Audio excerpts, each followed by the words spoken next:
When the Galactic Council received the desperate SOS signal from the peaceful mining colony of Kepler 442b, they expected to send their finest diplomats and peacekeepers.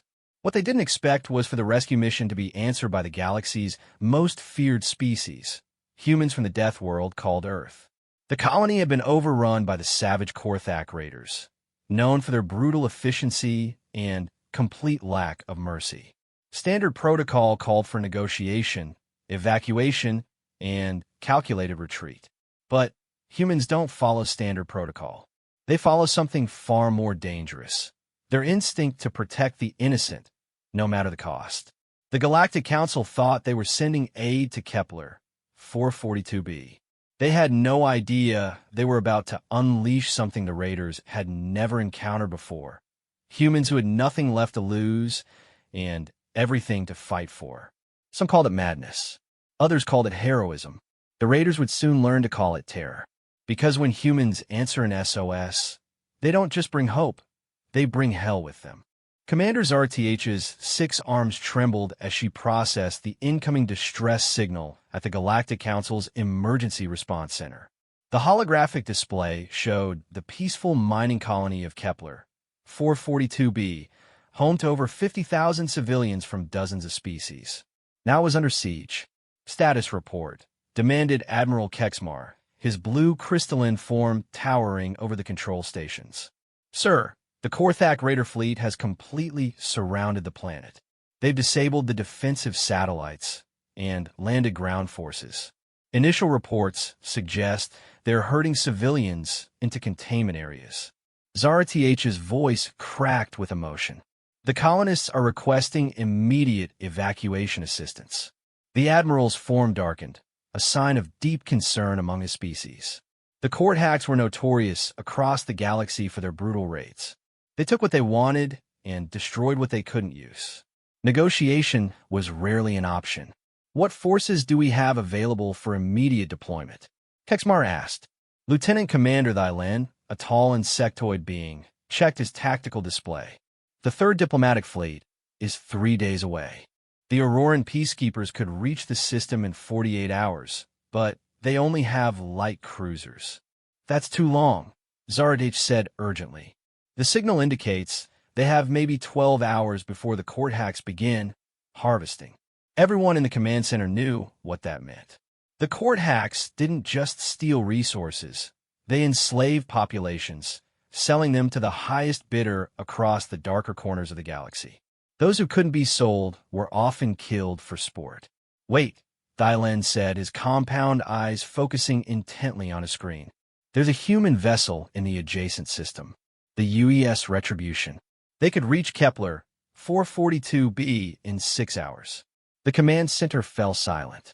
Admiral Kexmar's form flickered between blue and deep purple, the equivalent of a human frown. Humans, he said slowly, from the Death World. Everyone knew about humans. They were the newest species to join the Galactic Council, and their reputation preceded them like a shockwave. They came from a planet so hostile that most species couldn't survive there for more than a few hours. High gravity, extreme weather, predators at every level of the food chain, and an atmosphere that could literally poison most galactic citizens. But it wasn't just their physical capabilities that made other species nervous. Humans had a psychological profile that defied all known patterns. They formed emotional attachments to beings they'd never met. They risked their lives for abstract concepts like justice and honor. Most disturbing of all, they seemed to become more effective in combat the more desperate the situation became. Sir, Zartich said carefully, the human vessel has already acknowledged our distress beacon. Captain Sarah Chun is requesting permission to investigate. Chun, Kexmar mused. I've heard that name. Wasn't she involved in the Proxima incident?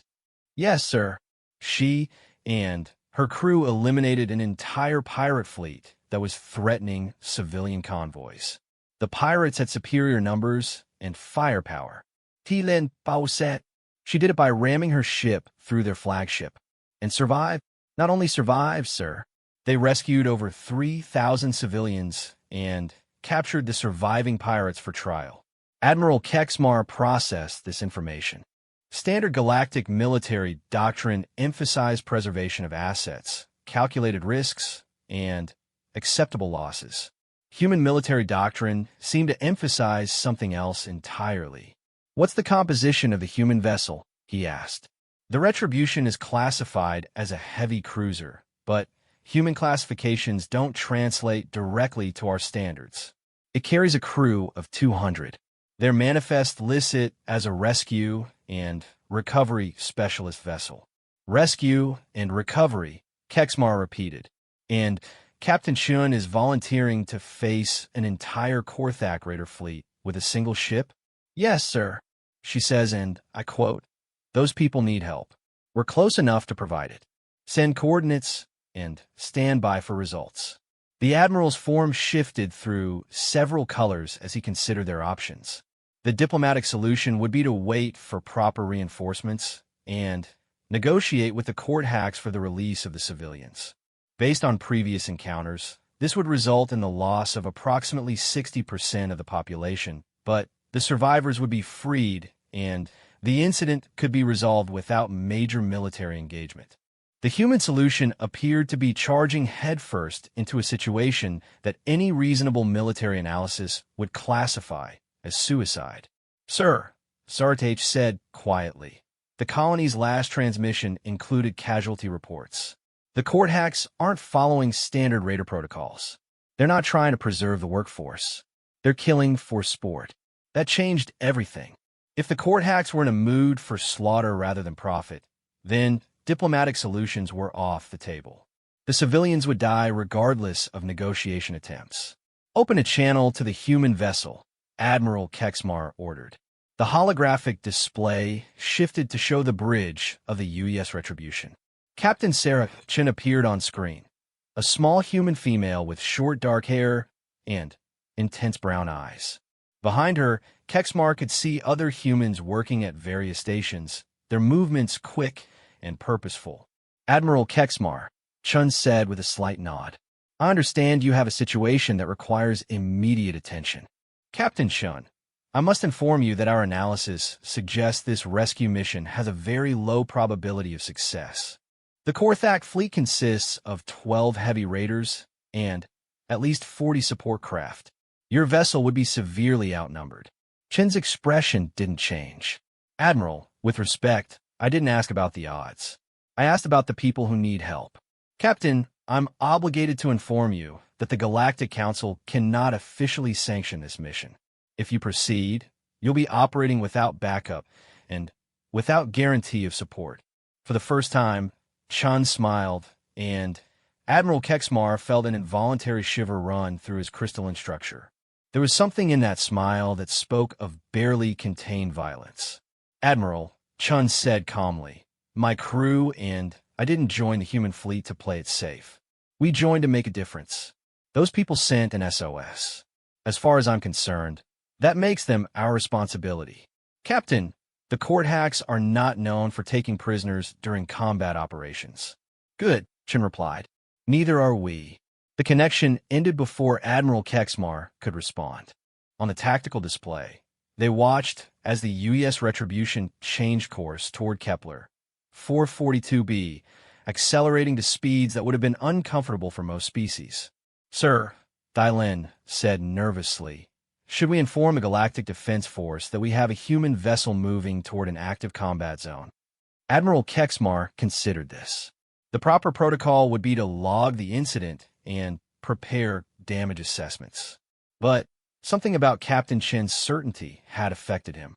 Humans might be unpredictable and dangerous, but they had never failed to come to the aid of civilians in distress. "No," he said finally. "We're going to monitor the situation and be prepared to provide support if requested." "Sir, Lieutenant Commander, I've been in galactic service for over 2 centuries. I've seen diplomatic solutions, military solutions, and economic solutions. But I've never seen anyone volunteer to charge in a certain death to save people they've never met." His form shifted to a warm golden hue. "I'm curious to see what the humans call a solution." Meanwhile, aboard the UES Retribution, Captain Sarah Chun stood before her crew in the ship's briefing room. The faces looking back at her were diverse. Humans from dozens of Earth's nations and colonies, all united by their decision to serve among the stars. "People," she began, "we've got 50,000 civilians trapped on Kepler 442b. The bad guys have bigger ships, more guns, and home field advantage." She paused, looking each crew member in the eye. Questions. Chief Engineer Maria Santos raised her hand. "Captain, do we know what kind of weapons the court hacks are carrying?" "The big exploding kind, Chief. Can the Retribution shields handle that kind of firepower?" "Probably not. Are we going anyway?" Chun smiled that dangerous smile again. "Absolutely." A ripple of laughter went through the room. These weren't the nervous chuckles of soldiers facing impossible odds. These were the laughs of people who had found something worth fighting for. "Here's the plan," Chun continued. "We're going to jump into the system loud and aggressive. Make ourselves the biggest target possible. While they're focused on us, Bravo team will take the dropship down to the surface and begin civilian evacuation. Alpha team will provide support and coordination with any surviving colonial defense forces."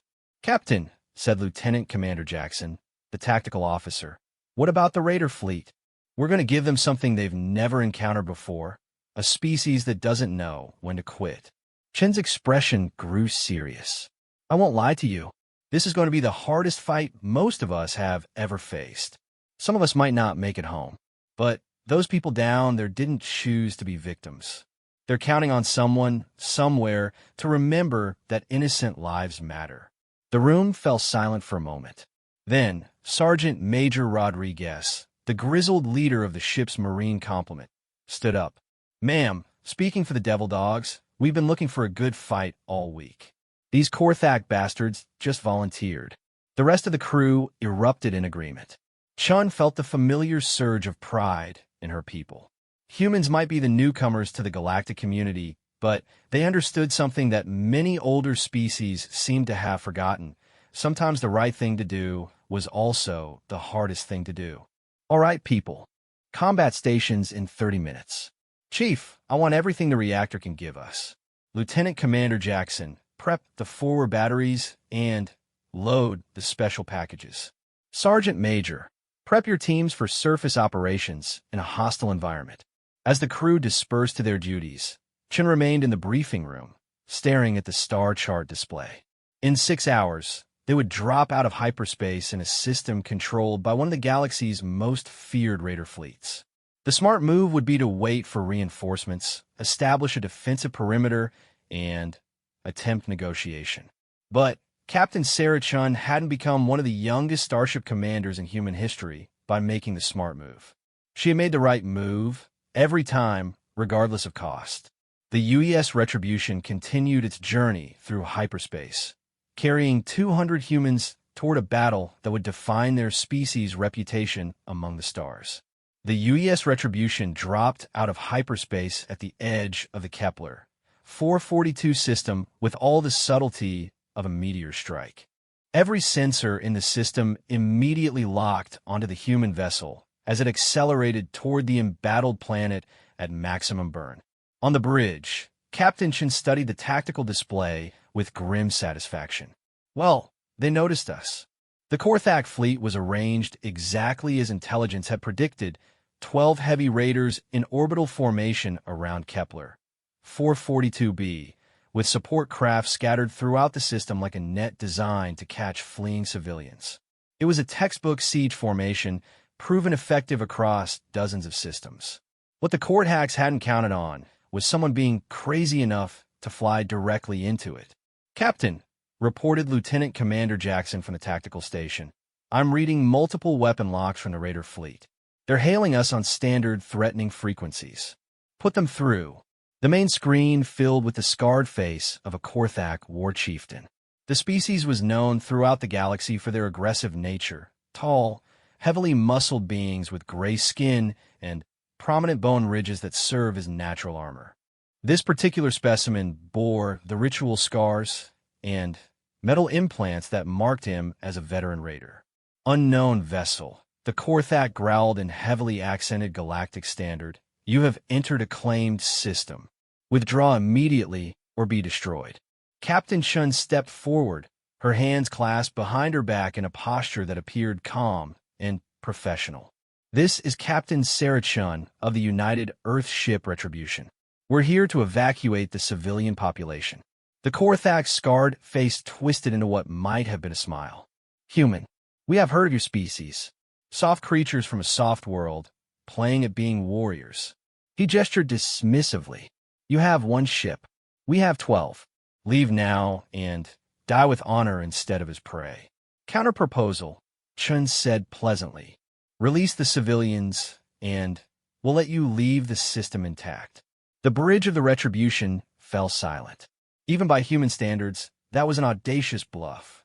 The Korthak's expression shifted from amusement to genuine surprise, then to rage. You dare threaten us?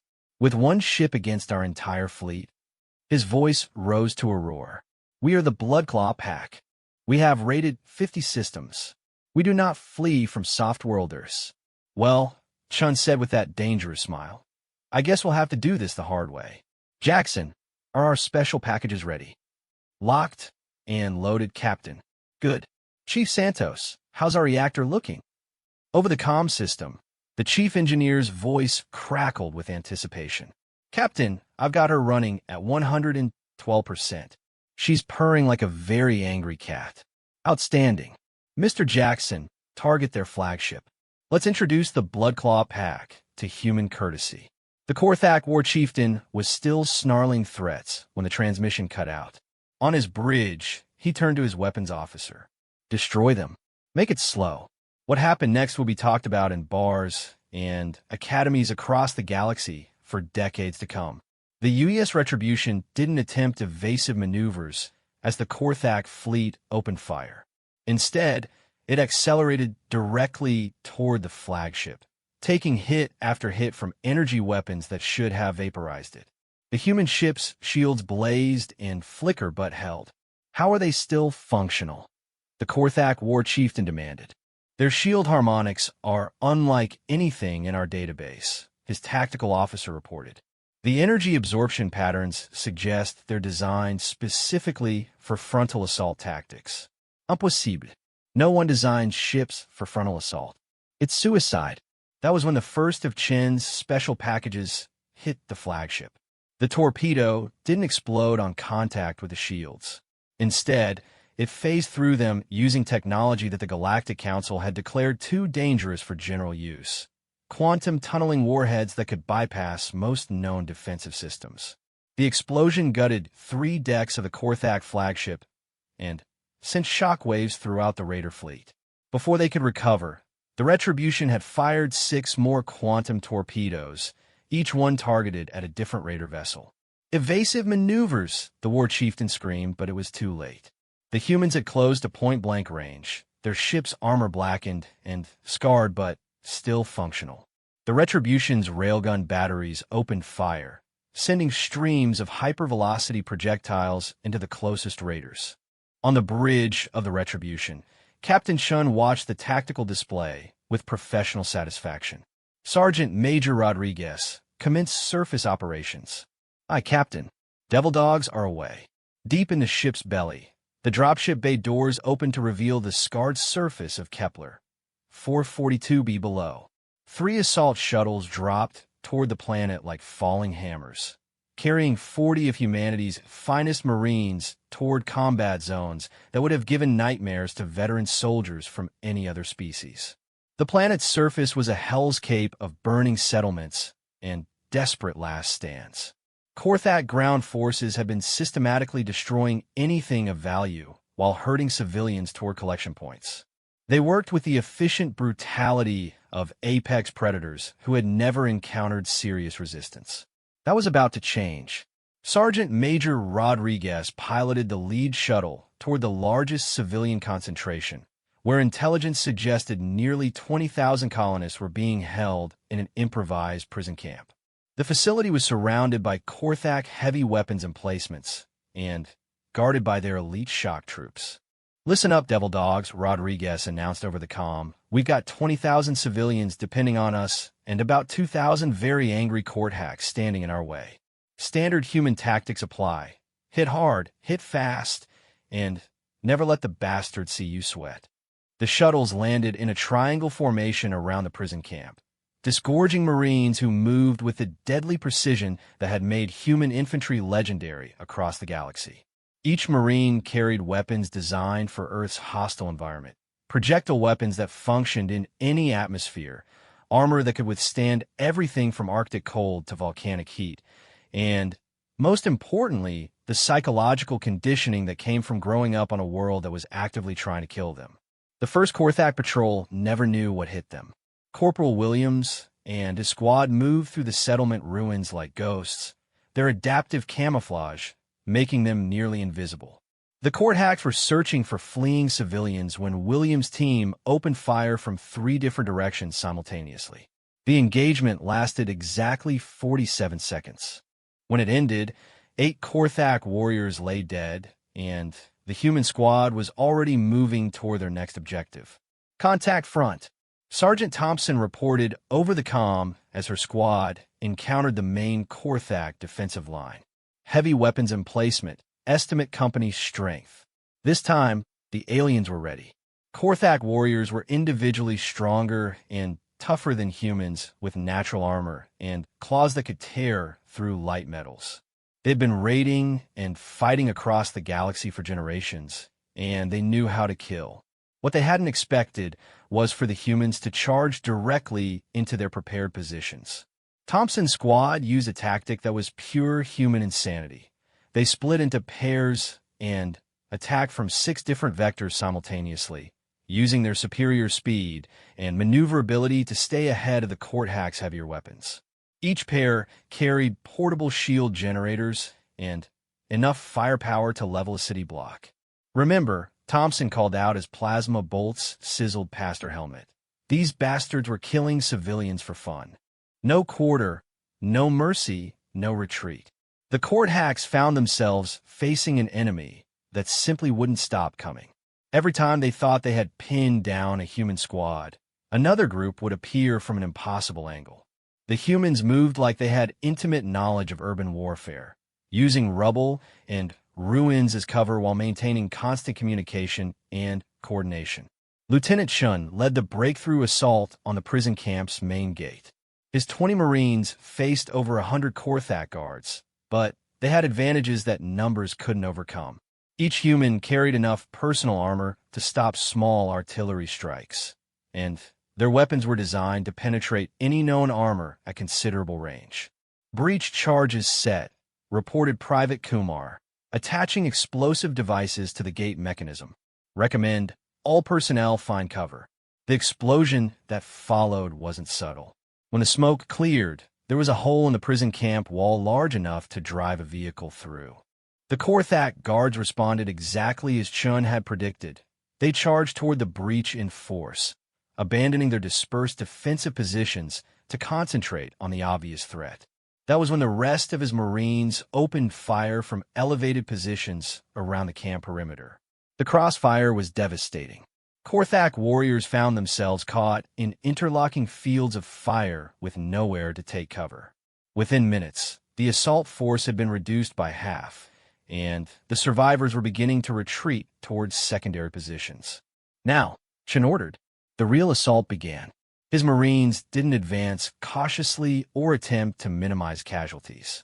They charged through the breach like ancient cavalry, firing as they moved and covering each other with practiced efficiency. Each Marine knew that somewhere in the camp behind them were thousands of innocent civilians who had been living in terror for hours. The court hacks made their last stand in the camp's central courtyard, where they had concentrated the civilian prisoners. It was a tactical mistake born of desperation. They thought the humans would be reluctant to use heavy weapons with innocents in the line of fire. They were right, but they had underestimated human ingenuity. "Smoke grenades out," Chen ordered. "Non-lethal suppression pattern." The courtyard filled with dense smoke that blocked visual targeting while the Marines switched to sonic stunners, weapons designed to incapacitate without permanent harm. The court hacks found themselves fighting blind against an enemy that seemed to see perfectly in the artificial fog. When the smoke cleared, 23 Korthak warriors lay unconscious on the ground. Not one civilian had been harmed. Sergeant Major, Chin reported over the comm. Camp Alpha is secure. Beginning evacuation procedures. The response came back immediately. Outstanding work, Lieutenant. Be advised, the captain is making the fleet very unhappy up here. How long do you need for full evacuation? Chin looked around the camp, rapidly calculating numbers and logistics. 20,000 civilians, multiple species with different environmental needs, limited transport capacity, and hostile forces still active in other areas of the planet. Give me 4 hours, he said. You've got 2, Rodriguez replied. The captain says things are getting spicy in orbit. Chin smiled grimly. If Captain Chun said they had 2 hours, then they would make it work in 2 hours. That was what humans did.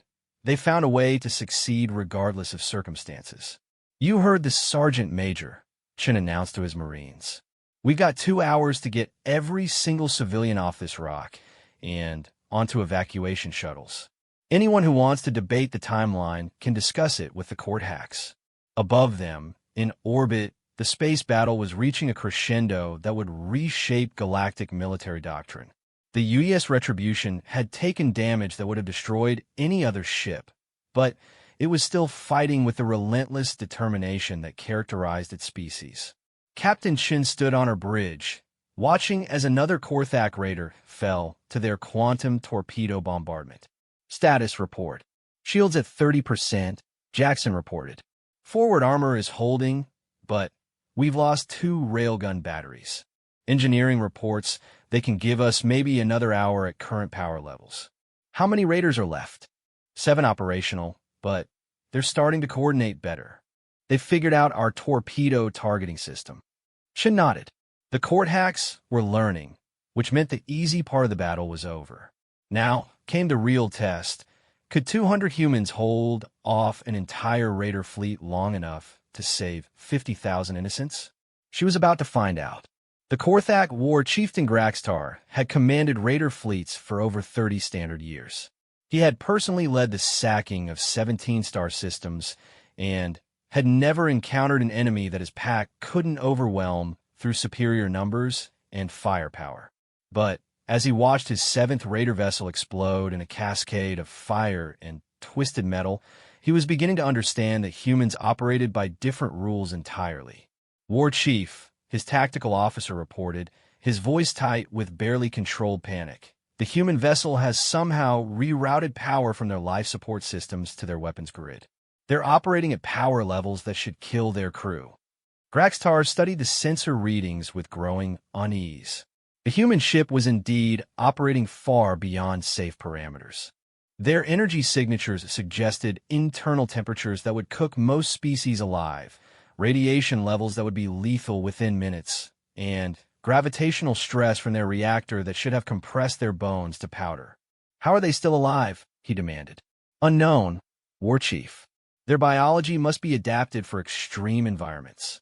That was when Graxtar received a communication from his ground commander on Kepler 442b. The news was worse than anything happening in orbit. War Chief, we have lost contact with Alpha Camp. The last transmission showed human ground forces moving through our defensive perimeter like it wasn't there. They're not fighting like any military unit we've encountered before. What do you mean? Sir, they don't seem to value their own lives.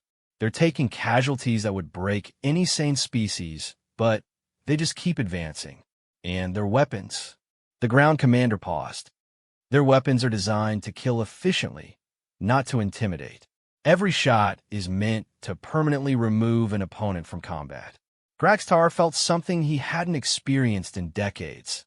Genuine fear. The Korthak way of warfare was based on intimidation and overwhelming force. They raided soft targets, took what they wanted, and moved on before serious resistance could develop. They didn't fight species that shot back with equal ferocity. How many humans do they land? He asked. Sensor readings suggest no more than 50 ground troops.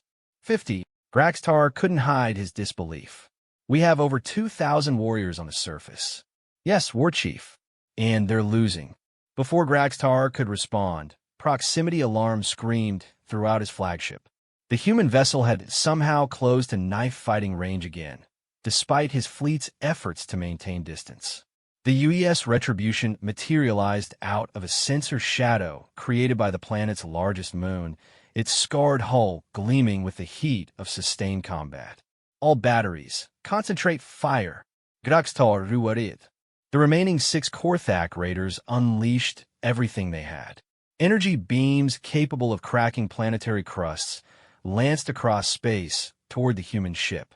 For a moment, the Retribution disappeared entirely within a sphere of destructive force that could have vaporized a small asteroid.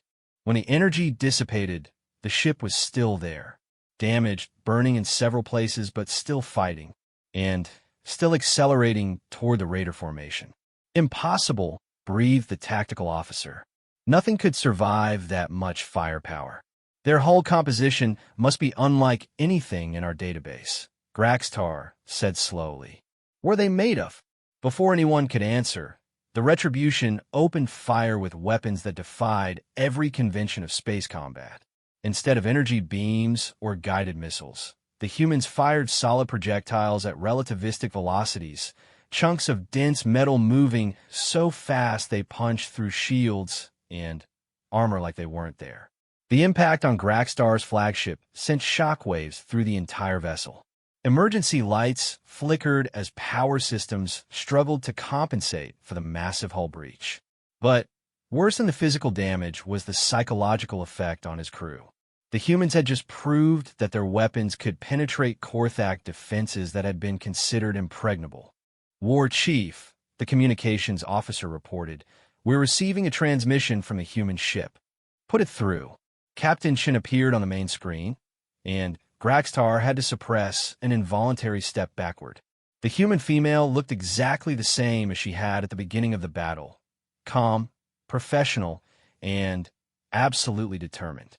But now there was something else in her eyes, something that spoke of violence held in careful check.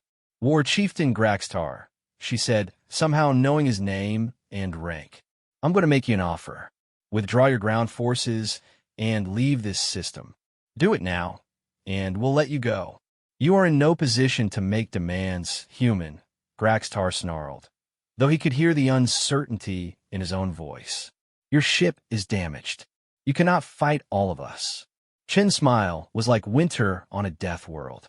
"War Chief, we've been fighting for 97 minutes. In that time, we've destroyed half your fleet and secured the primary civilian concentration on the surface. Your ground forces are in full retreat from 3 separate engagement zones." She paused, letting that information sink in. "But here's what you don't understand about humans," she continued. "We haven't been trying to win. We've been buying time. And now that time is up." "What do you mean?" "I mean," Chun said pleasantly, "that you're about to learn why humans don't fight fair." The transmission ended, and Graxtar immediately turned to his sensor operator. "Report. What's happening?" "War Chief, I'm detecting massive energy signatures from the human ship. They appear to be charging some kind of weapon system that wasn't active before." "What kind of weapon?" The answer came in the form of action rather than words. The UES Retribution's hull began to reconfigure itself, armor plates sliding aside to reveal weapons systems that had been hidden throughout the battle. The ship's power signature spiked to levels that should have been physically impossible. "By the gods of war," whispered the tactical officer, "they've been fighting us at half strength." Graxtar stared in growing horror as the human ship transformed from a damaged heavy cruiser into something that looked like it had been designed by the personification of violence itself. Weapon ports opened along the hull like the eyes of some predatory beast. Energy began to build in ways that made his species' most advanced technology look primitive by comparison. "All ships," he commanded over the fleet comm. "Emergency jump to hyperspace. Now." "War Chief, we can't leave our ground forces now." But it was too late. The Retribution fired its hidden arsenal, and space around Kepler 442b lit up like a newborn star. The weapons weren't energy beams or projectiles. There was something far more sophisticated. Quantum disruptors that unraveled the atomic bonds holding matter together. Gravitational pulse cannons that created miniature black holes. And, most terrifying of all, weapons that seemed to ignore the laws of physics entirely. 3 more Korthak raiders died in the first volley. The survivors found their ships' systems failing as exotic radiation flooded the area. Hyperspace drives went offline. Weapons became inoperative. Even life support began to falter. War Chief, the communications officer said in a voice tight with terror, "The human captain is hailing us again." Chun reappeared on the screen, and this time she wasn't smiling. "War Chief, I gave you a chance to leave. You chose to stay and continue threatening innocent civilians. That was a mistake. Please," Graxtar said, and was horrified to hear the pleading in his own voice. "We surrender. We'll withdraw all forces." "I'm afraid it's too late for that," Chun replied. "You see, humans have a saying. When you come for our people, you better not miss." "You missed, War Chief. And now you're going to learn what happens to species that threaten the innocent." On the planet's surface, the battle was reaching its conclusion with the same relentless efficiency that characterized all human operations.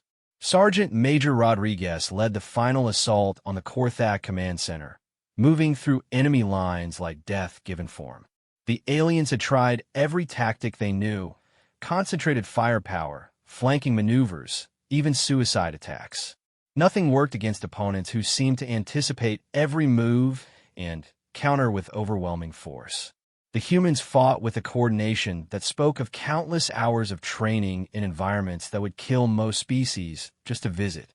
"Breacher teams, on my mark," Rodriguez commanded as his Marines prepared to assault the fortified command bunker where the Korthak ground commander had made his last stand. "Remember, we need intelligence on their other operations. Minimum necessary force only." The irony wasn't lost on anyone. After hours of devastating combat, the humans were now concerned about using minimum force. It wasn't mercy, it was professional efficiency.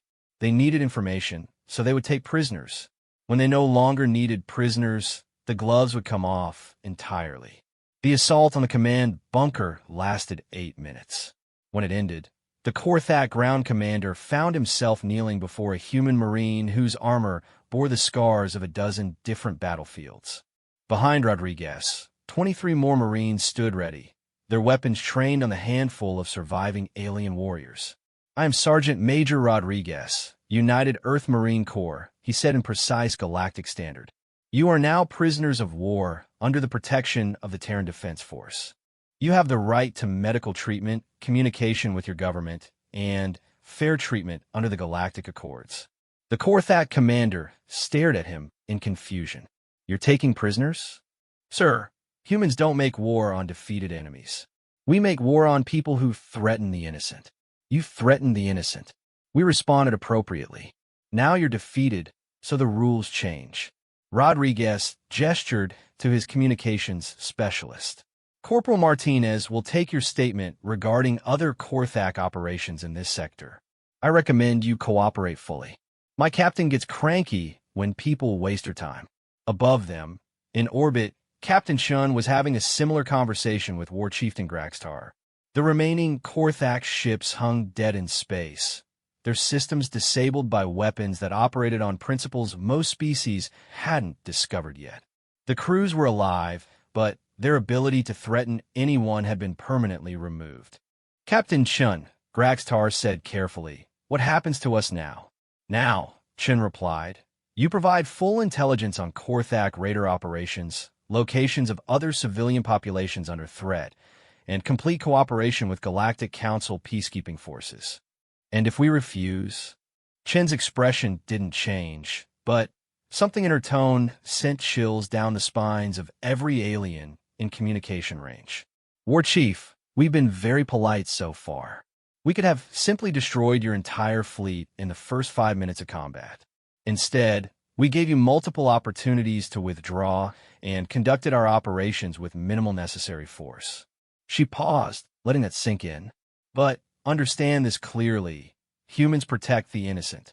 If you or any member of your organization ever threatens civilian populations again, we won't offer you the chance to surrender. We won't take prisoners. We won't negotiate. We'll simply end you. Graxtar looked around his damaged bridge, at the displays showing the wreckage of his once mighty fleet, at the tactical screens that clearly demonstrated how thoroughly his forces had been outclassed. I understand, Captain. We will cooperate. Excellent, Chun said, her professional demeanor returning. Admiral Kexmar, are you monitoring this transmission? The blue crystalline form of Admiral Kexmar appeared on a secondary screen. Yes, Captain Chun. Most impressive work. Thank you, Admiral. We have approximately 47,000 civilians ready for evacuation. I'm transmitting coordinates for safe pickup zones. My medical team is treating about 300 wounded, but casualties were much lighter than initial projections. And the Korthak forces? Neutralized, sir. We're taking approximately 200 prisoners for intelligence purposes. The rest of their ground forces encountered resistance. Admiral Kexmar's form shifted to deep blue, the equivalent of a human-raised eyebrow. Resistance? Yes, sir. Apparently, they didn't know that humans consider threats to civilians a personal insult. Education can be expensive. Behind Captain Chun, the bridge crew of the Retribution continued their duties with the calm efficiency of professionals completing a routine assignment. Not one of them acted like they had just accomplished something that military historians would classify as impossible. From their perspective, they had simply done their job. Someone had called for help. They had provided it. The fact that it required taking on impossible odds and redefining the parameters of space combat was just another day in the life of humans serving among the stars. And across the galaxy, other species were beginning to realize that the newcomers from the Death World didn't just bring new technology and fresh perspectives to the galactic community. They brought something far more dangerous, the absolute certainty that innocent lives were worth any sacrifice, and the skill to make that certainty a reality. 3 days after the Battle of Kepler, 442b, as military historians were already calling it, the galactic community was still processing what they had witnessed.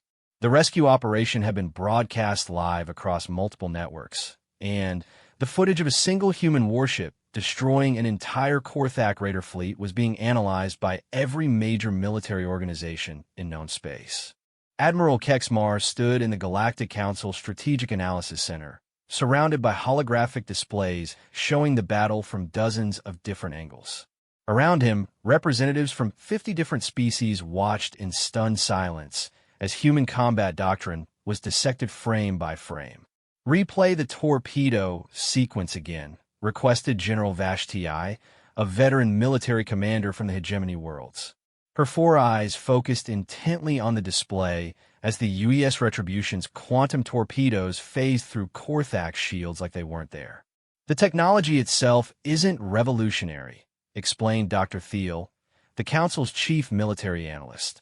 His insectoid features clicked nervously as he manipulated the holographic controls.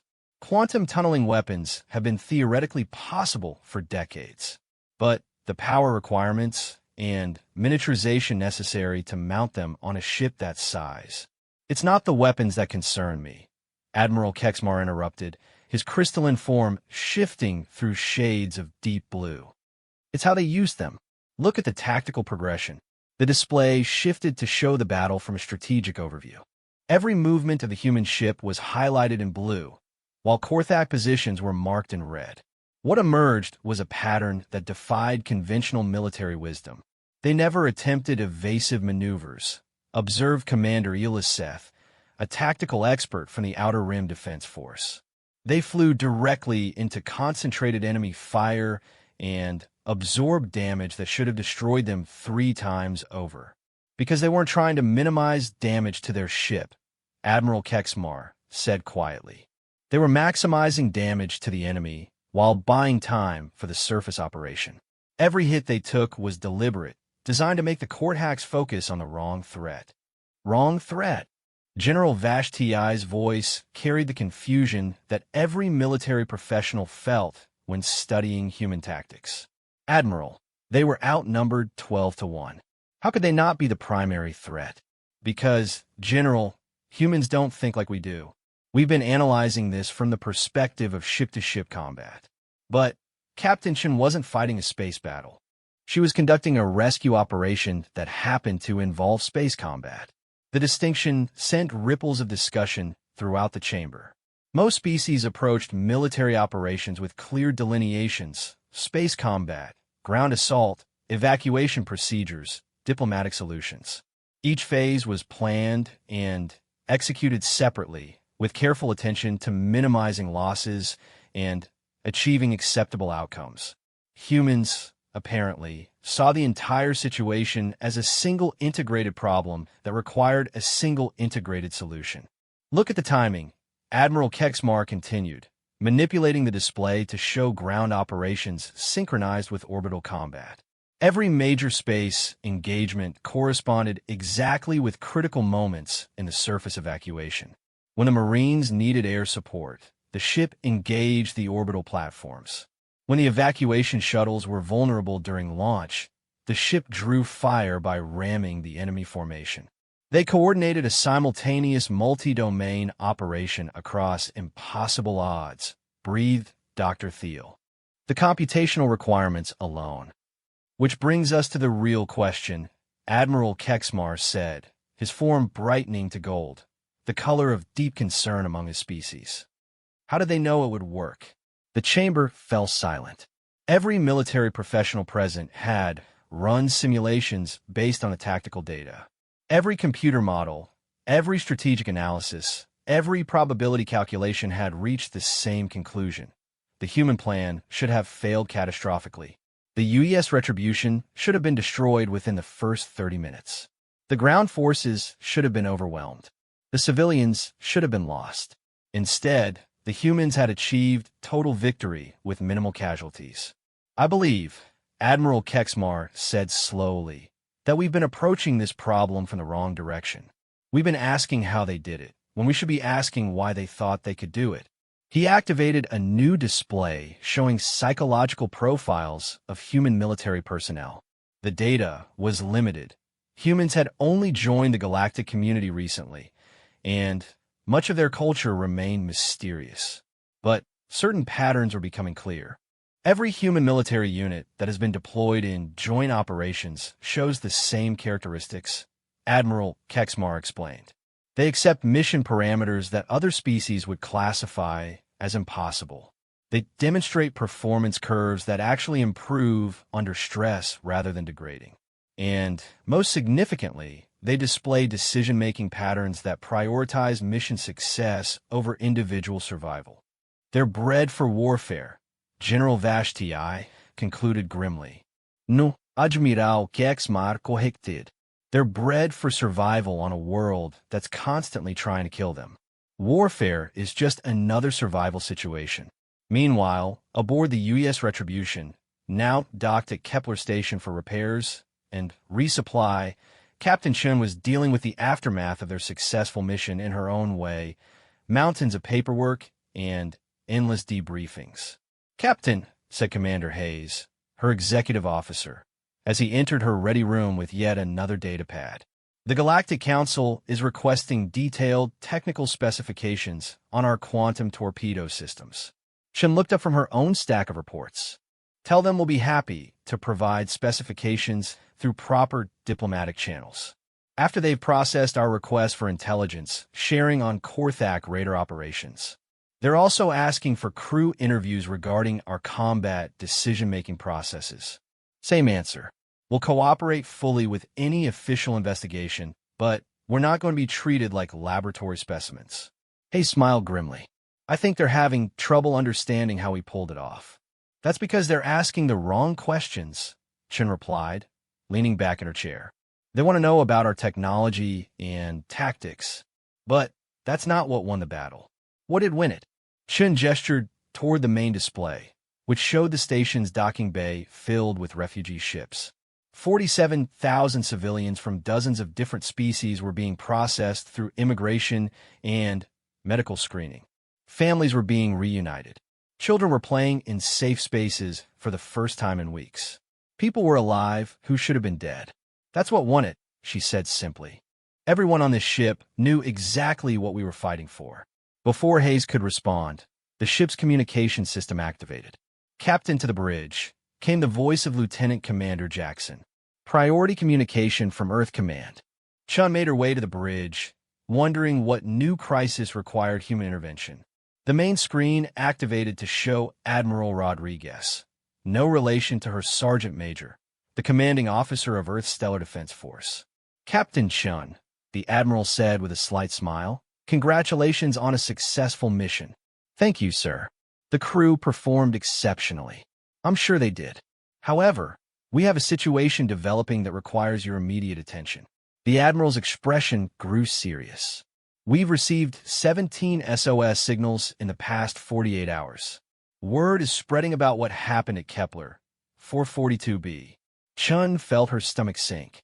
17 systems under attack by various raider groups, pirate fleets, and, in 3 cases, what appear to be slave traders. They're all specifically requesting human assistance. Sir, the Retribution is still undergoing repairs. We took heavy damage during the engagement with the court hacks. I understand, Captain, which is why you're getting reinforcements. The Admiral's smile returned. The UES Defiance, UES Vengeance, and UES Justice are en route to your position. You'll be commanding a full squadron. Chun blinked in surprise. A full squadron meant 4 of Earth's most advanced warships, with nearly 1,000 crew members and enough firepower to take on a battle fleet. Sir, that seems like considerable resources for rescue operations. Captain, the Galactic Council has made it clear that they consider human rescue operations to be outside their standard parameters. They've requested that Earth take primary responsibility for emergency response in situations involving civilian populations under direct threat. The implications of that statement hit Chun like a physical blow. The galactic community was essentially asking humanity to become their emergency response force for the most dangerous situations across known space. With respect, Admiral, she said carefully, that's a significant responsibility. Yes, it is. It's also an opportunity. The Council is offering full support for human rescue operations, including access to their intelligence networks, advanced medical facilities, and diplomatic protection for our operations. And in exchange, we do what we've always done, Captain. We answer the call when people need help. After the communication ended, Chun stood on her bridge looking out at the refugee ships. Her crew was already preparing for departure, running diagnostics, and loading supplies with the efficient determination that characterized human operations.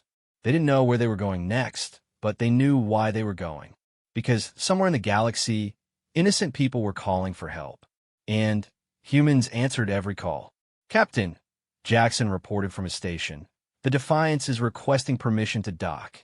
Captain Morrison wants to coordinate operational planning. Granted. Tell Captain Morrison that we'll brief all squadron commanders at 1400 hours. Chun paused, considering the broader implications. And Jackson? Send a message to Earth Command. Tell them that the Retribution Squadron accepts the Council's terms, but we have conditions of our own. What conditions, Captain? Chun looked around her bridge, at the faces of her crew who had just proved that humans could take on impossible odds and win. Not because they were better warriors than everyone else, but because they understood something that many species seem to have forgotten. We operate with full tactical autonomy. No oversight, no second-guessing, and no political interference. When we answer an SOS, we answer it our way. And if the Council objects... Captain Chun smiled, that dangerous smile that had become famous across the galaxy. Then, they can answer the next SOS themselves. 3 hours later, 4 human warships departed Kepler Station in formation. Their destination, the Proxima Theta system, where a mining colony was under siege by slavers. The ships moved with the precise coordination of apex predators who had found their purpose among the stars. Behind them, they left a space station full of refugees who were alive because humans didn't believe in acceptable losses when innocent lives were at stake. Ahead of them lay another impossible mission that would either end in glorious victory or spectacular failure. For the crews of the Retribution Squadron, it was just another day at the office, because humans had learned long ago that the difference between impossible and inevitable was just a matter of perspective. And their perspective was simple. When someone called for help, you answered. Everything else was just details. The word spread quickly through the galactic community's communication networks. If you were in trouble, if raiders or slavers or pirates threatened your world, there was a new option available. You could call for help, and someone would come. They wouldn't negotiate with your attackers. They wouldn't calculate acceptable losses. They wouldn't weigh the political implications or worry about the odds.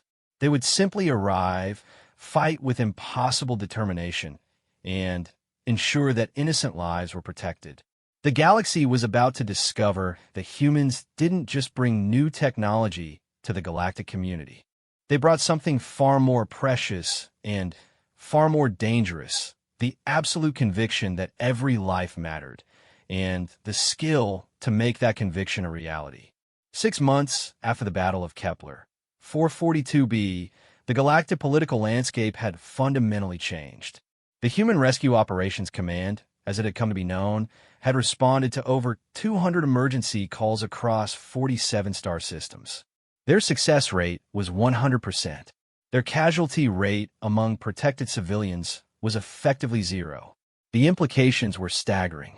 Admiral Kexmar stood before the full assembly of the Galactic Council, his crystalline form shifting through complex patterns of light as he delivered his quarterly report on human operations. The chamber was packed with representatives from every major species, all waiting to hear about the beings who had somehow become the galaxy's unofficial guardians. In the past 6 months, Kexmar began, human forces have eliminated 14 major pirate fleets, dismantled 7 slaving operations, and neutralized 3 separate attempts at planetary extermination. They have rescued over 4 million civilians and captured thousands of criminals for prosecution under galactic law. Murmurs of amazement rippled through the assembly. The numbers were unprecedented in galactic history. More significantly, Kexmar continued, crime rates in systems within human patrol range have dropped by 73%. Raider activity in the Outer Rim has decreased to levels not seen in over a century. Several major criminal organizations have simply disbanded rather than risk human attention.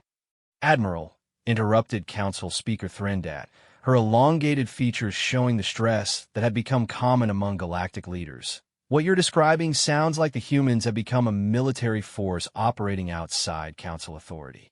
With respect, Speaker, that's not accurate. Human rescue operations are conducted in full cooperation with local authorities and within the parameters established by galactic law. They simply interpret those parameters more aggressively than traditional council forces. Aggressively? General Vashti's voice carried a note of concern. Admiral, we've reviewed their operational reports. In the Altair 7 incident, they destroyed an entire starbase to rescue 53 hostages. The starbase was a criminal stronghold that had been operating for over 20 years, Kexmar replied calmly. Local authorities had declared it impregnable. The humans disagreed. They rammed their flagship directly into the command center and rescued every hostage without casualties. The facility was completely destroyed, along with the largest criminal enterprise in that sector. The debate continued for hours, but Admiral Kexmar could see that it was really about something deeper than operational procedures. The galactic community was struggling to understand beings who didn't seem to value their own safety when others were in danger. Meanwhile, in the depths of space, the human fleet was preparing for its most challenging mission yet. Captain Chen stood in the briefing room of the UES Retribution, now serving as the flagship for a task force of 12 ships. Around the holographic display table, 11 other captains listened as she outlined their target. The Nexus, she said simply, and every face in the room grew grim. The Nexus was a legend whispered about in the darkest corners of the galaxy, a massive space station controlled by a coalition of the most dangerous criminal organizations in known space. It served as a slave market, weapons bazaar, and haven for every variety of outlaw that preyed on civilization. Most importantly, it was considered absolutely impregnable. Intelligence suggests they're holding approximately 100,000 slaves from over 200 different species, Chen continued. The station is protected by a fleet of over 50 warships, plus fixed defenses that include orbital mines, energy barriers, and weapons platforms designed to destroy entire fleets. Captain, said Captain Morrison of the U.S. Defiance, those numbers suggest we're looking at a target that the entire Galactic Defense Force would hesitate to attack. Which is exactly why they asked us, Chen replied with that familiar dangerous smile. The Council has designated the Nexus as a priority alpha humanitarian crisis and given us full authority to resolve the situation. Full authority? Captain Williams of the U.S. Justice raised an eyebrow. That's interesting phrasing. It means, Chen explained, that for the first time since joining the galactic community, humans have been given permission to do whatever we think is necessary. No restrictions, no oversight, and no questions asked afterward. The silence that followed was profound. Every captain in the room understood the implications. The galactic community had essentially given humanity carte blanche to resolve a situation that conventional forces couldn't handle. "What's the plan?" asked Captain Torres of the UES Vengeance. Chen manipulated the holographic display to show the Nexus in detail. A massive structure over 50 kilometers long, bristling with weapons and surrounded by a defensive fleet that represented the combined might of dozens of criminal organizations. "We're going to do something that no one expects," she said. "We're going to knock on the front door and ask them politely to surrender." The laughter that erupted from the assembled captains was equal parts amusement and anticipation. They had learned to trust Captain Chen's unconventional approaches. "And when they refuse?" Captain Morrison asked. "Then, we'll explain the situation more clearly." 2 days later, the human task force dropped out of hyperspace at the edge of the Nexus system with all the subtlety that had become their trademark. None whatsoever. 12 human warships arranged themselves in a formation that clearly announced their intention to engage anyone who stood in their way. Aboard the Nexus, Crime Lord Vexthal received the news with the same mixture of amusement and disbelief that had characterized most criminal reactions to human operations. His species, the Keltheri, were apex predators from a high-gravity world, and he had built his empire through a combination of ruthless cunning and overwhelming force. 12 ships? He said to his tactical coordinator, his voice carrying the rumbling undertones that made most species nervous. They send 12 ships against the entire Nexus? "Sir, these are human vessels. Their reputation suggests—" "I know their reputation," Vexthal interrupted. "They fight well against pirates and slavers who prey on soft targets. But we're not soft. We're the Nexus. We have survived for over 2 centuries because we are stronger than anyone who challenges us." That confidence lasted exactly as long as it took for Captain Chun to open communications. "Nexus Control," she said, her image appearing on screens throughout the massive station. "This is Captain Sarah Chun of the Human Rescue Task Force. You are harboring over 100,000 sentient beings in violation of galactic law. Release them immediately and prepare for inspection by Council authorities." The laughter from Vexthal's bridge crew was audible across the communication channel. The crime lord himself stepped forward, his massive form dominating the transmission. "Human," he growled, "you are either very brave or very stupid. The Nexus does not surrender. The Nexus does not negotiate. The Nexus takes what it wants and keeps what it takes." "I see," Chen replied calmly. "In that case, let me clarify the situation. What happened next will be discussed in criminal circles for generations. Instead of attacking or attempting to negotiate further, the human ships simply waited. For exactly 1 hour, they held position at the edge of the system while the Nexus fleet prepared for battle. Then, reinforcements arrived. Not just more human ships, but vessels from every species in the galactic community. 63 warships representing 28 different worlds, all flying under human command authorization. The combined fleet represented more firepower than had been assembled in one place since the last major galactic war. Nexus Control. Chen's voice came across the communication channels, still perfectly calm. I'd like to introduce you to everyone who answered when we explained your situation to the galactic community. It seems that decent beings don't like slavery. Vexthal stared at the tactical display in growing horror. His 50 ships, impressive though they were facing a fleet that could have conquered entire sectors. More importantly, these weren't criminals or raiders who might be bought off or intimidated. These were legitimate military forces operating under galactic law. Ow, he whispered. Simple, Chen replied, somehow hearing his question. We told the truth. We explained that the Nexus was holding 100,000 innocent people in slavery, and we asked who wanted to help us set them free. The response was enthusiastic. This is impossible. The galactic community doesn't involve itself in Vexthal, Chen interrupted, and the crime lord felt a chill at hearing his name spoken by the human commander.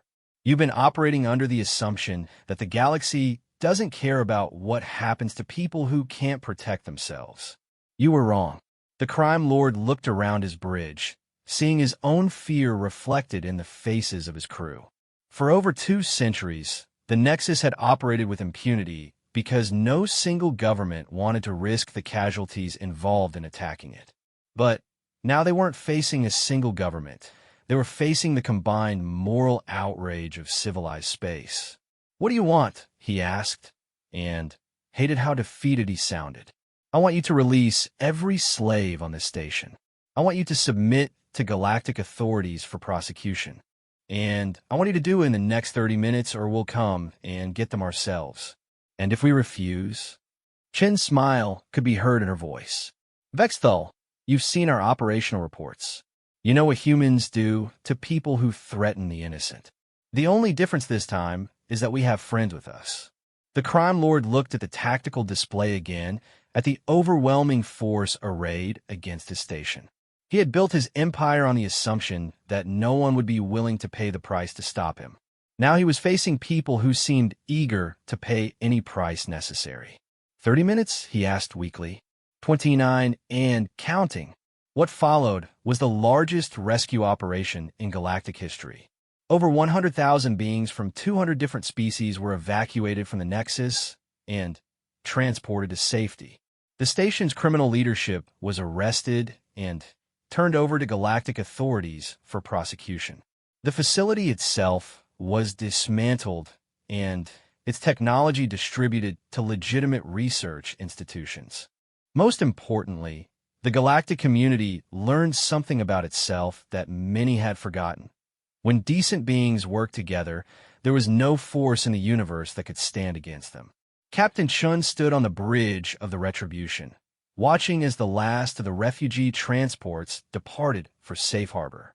Behind them, the Nexus was dark and empty. Its reign of terror ended not by military might alone, but by the simple decision of civilized beings to say enough. Captain, Lieutenant Commander Jackson reported from his station, we're receiving a priority transmission from Admiral Kexmar.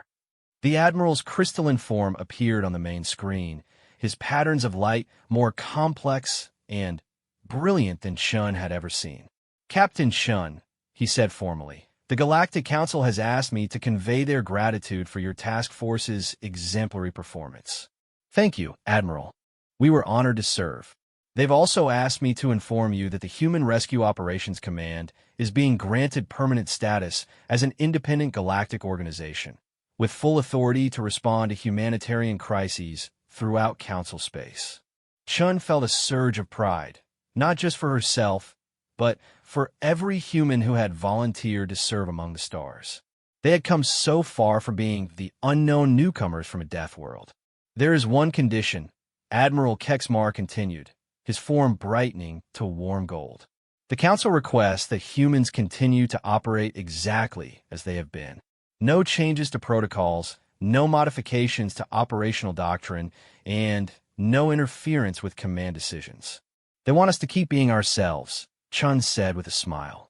Captain, in 6 months, you've accomplished more to ensure galactic peace and security than traditional forces managed in 6 decades. The Council isn't about to interfere with success. After the communication ended, Chun looked around her bridge at the faces of her crew. They had started this journey as the crew of a single rescue ship.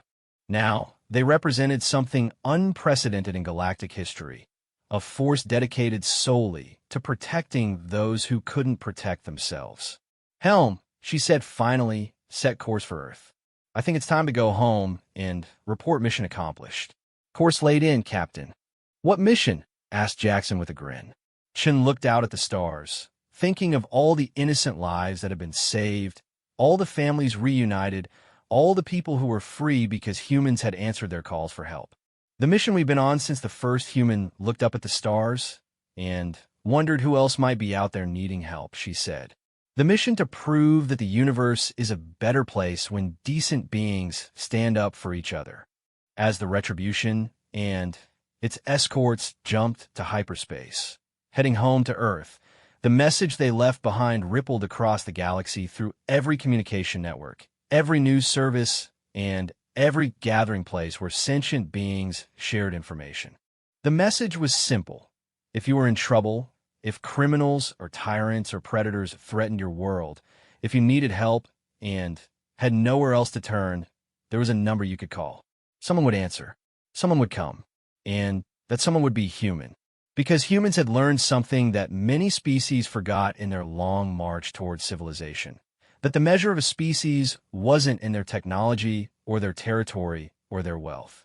It was in their willingness to risk everything to protect those who couldn't protect themselves.